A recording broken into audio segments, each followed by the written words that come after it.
আসসালামু আলাইকুম সুপ্রিয় দর্শকবৃন্দ, আমি এই মুহূর্তে আছি নোয়াখালী ব্যায়ামগঞ্জ নাজিরপুর, ঠিক আপনার থানার পশ্চিমে একদম মেইন রোডের সাথেই গতকাল রাতে ভোর 4টায় এখানে একটা মর্মান্তিক দুর্ঘটনা ঘটে।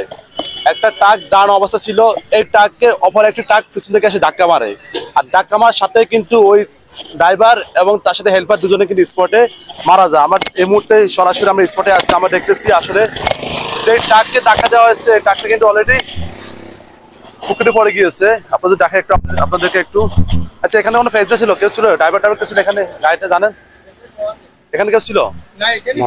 এখানে কেউ ছিল না, এটা মানে দাঁড়ানো অবস্থা ছিল, আমরা খালি গাড়ি, এটা রানিং এ ছিল। আমাদের কথা কথা বলেন। বালু আছে বালুর গাড়ি এটা দাঁড়ানো অবস্থা ছিল, এটা দাঁড়ানো ছিল। কোনো ড্রাইভার বা হেল্পার ভিতরে ছিল না? ছিল ড্রাইভার বিশ্বাস এটা বাড়ি গেছে, এটা বাড়ি গেছে, এটা সমস্যা নাই, কিন্তু এই গাড়ি ধাক্কা দেওয়ার গাড়িটা মারা গেছে, গাড়ি থেকে যারা ছিল ওরা নিহত হয়েছে। ওরা এখন আমাদের দেখে আপনাদেরকে দেখেন আসলে একদম সামনে থেকে ওরা গাড়ির উপর দেখতে গিয়েছে, একদম একদম যেভাবে ধাক্কা দিয়েছে, ধাক্কা দেওয়ার সাথে গাড়ির উপর দেখতে গিয়েছে একদম, আর যাকে তাকে ধাক্কা দিয়েছে সেই গাড়িটা কিন্তু খালি পুকুরে পড়ে গিয়েছে। দেখেন আপনারা, আমরা এই মুহূর্তে সরাসরি আমরা কিন্তু স্পটে আছি।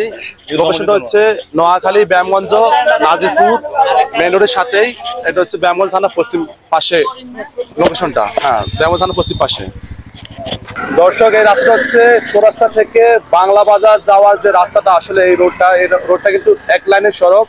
আপনারা দেখতেছেন আসলে দোটাই কিন্তু বালুর ট্রাক ছিল, যে ট্রাক পিছনে ধাক্কা দিয়েছে সেই ট্রাকের অবস্থা খুবই ভয়াবহ অবস্থা, এবং যারা ভিতরে ছিল তার দুজনে কিন্তু জায়গাতে কিন্তু মারা গিয়েছে, আর যে গাড়ি ধাক্কা দিয়েছে সেই গাড়িটা কিন্তু খালে পড়ে গিয়েছিল। আমরা দেখতেছি প্রত্যক্ষদর্শী অনেকে জমায়েত হয়েছে এখানে, এলাকায় যারা সবাই কিন্তু আসছে দেখার জন্য। এটা ভোর রাতে 4টা বাজে কিন্তু ঘটনা ঘটেছে এখানে। আর যারা মারা গিয়েছে এটা মানে পরিচয় জানা গেছে এটা কোথায় বা বাড়িঘর জানে না কেউ।